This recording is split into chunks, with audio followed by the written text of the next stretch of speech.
Well, guys, I wasn't really planning on making a video today. I've been bush hogging, but as you can hear this tractor surging.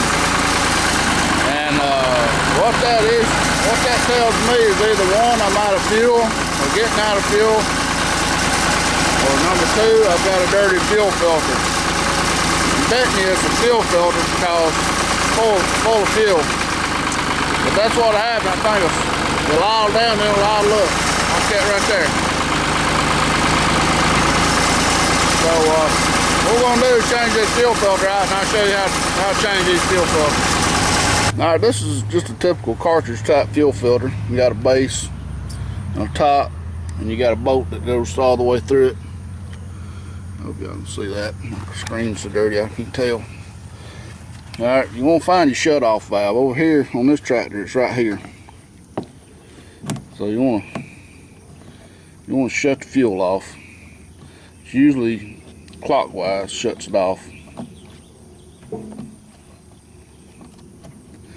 Now I have had issues on that other tractor we have of it doing that, and it's the sock in the tanks clogged up. But usually on this tractor it's the fuel filter. So what I'm gonna have to do now is I'm gonna just I keep a spare fuel filter. So I'm gonna go get it and get some wrenches and show you how to change that. Yeah, so this is what this fuel filter looks like. Like I say, it's just a cartridge type filter. You got a couple of O-rings. This one's got 3. Maybe it's generic, but you really got 3 rings to go around the filter and 2 O-rings. And first thing we got to do is I'm just going to loosen this up and let the fluid drain out. If you're worried about getting on the ground, you can always put something under it. And this is a 7/16. This is just going to loosen up the whole base. We'll keep unscrewing this.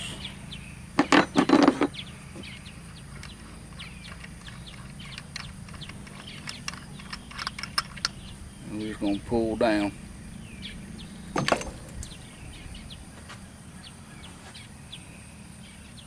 Now we got to take this bottom part off the cartridge. There. And that's the shit was in there. That brown goop. Alright, now this little O-ring right here is going to go on this bolt.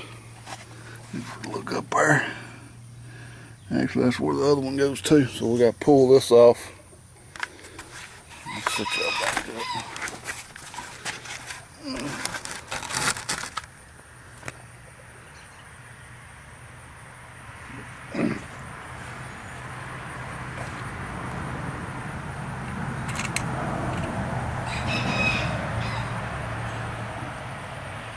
Okay, right here's where the little one goes, and the other one just goes on this little lip right here. You just got to take something to get the old one off with.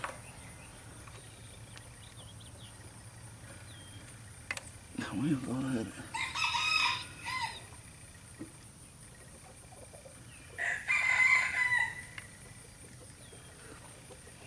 And there's the other one. I'm going to wipe this down good because it is filthy too.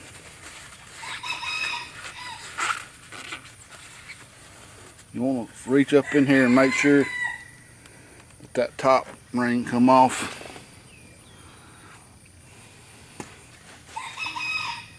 And it didn't. That usually causes people issues. That top ring will get stuck up in here. If you don't get it off, you go put your oven on, it's going to leak like hell. Make sure you get that out of there. Alright.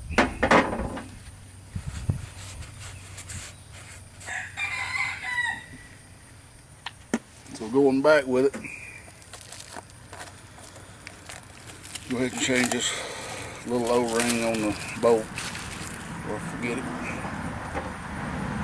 I'm go ahead and put this on there before I forget it. It just fits in the groove. Roll this little bolt O-ring off. Put the new one on.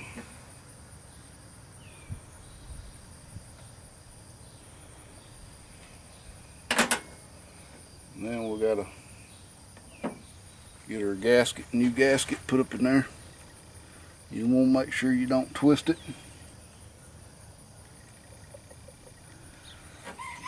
This is probably the hardest part. Getting this little bit seated.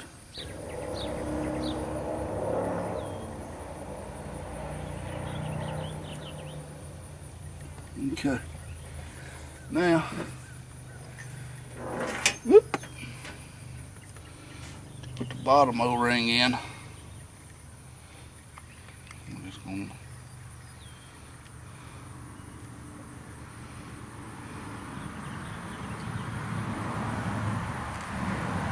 stick it in there like this, work it around flat.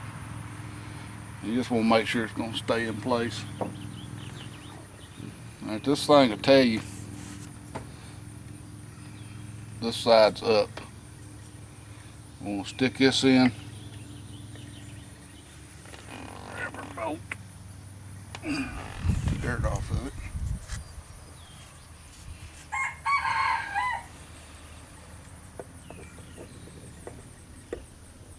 And that little O-ring we'll put on there earlier is going to go right in the middle.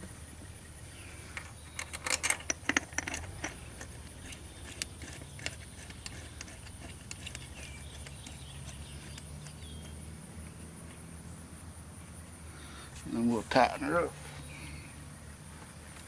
Now, you don't want to over tighten this thing. You want to snug it up, turn the fuel on, and see if you got any leaks.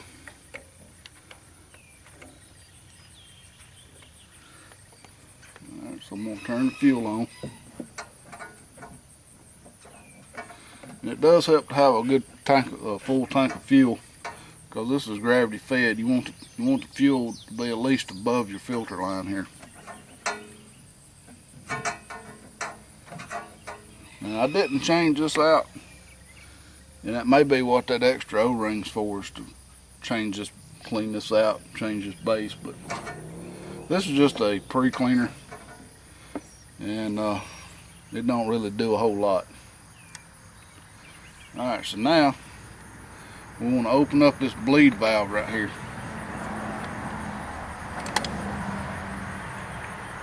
And that's 9/16. I don't really have one handy with this, so I'm going to just use this little bitty crescent wrench.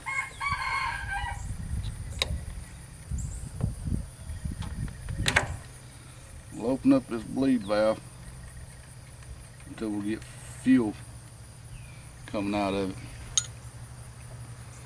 And it may take a while to get this thing filled up with fuel. You know, because like I said, this thing's gravity fed. And if you don't have your fuel line, if it's down here in this tank, if it's nearly empty, you'll never get enough fuel to push out of this thing.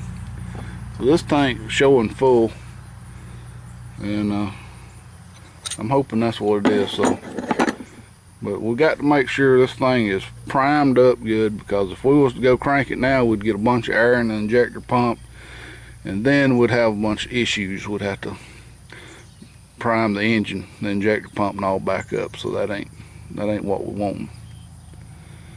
So it's best just to walk away from it a little bit, and we'll get it to where to come out.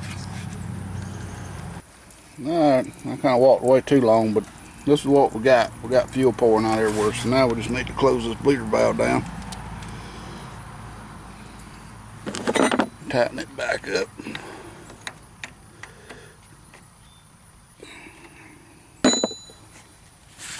And of course, clean some of this mess up. Got caught up doing something else. Forgot about it. Of course, you can't really tell if it's leaking now because it's all filled up around this bottom edge right here.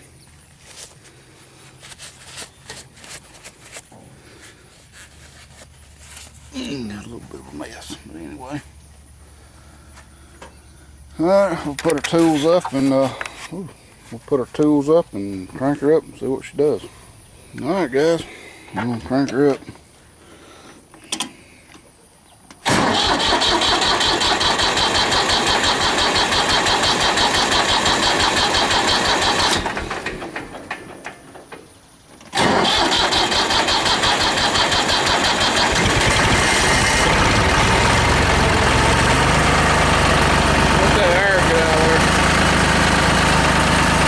There now, man, get all that air out of the line.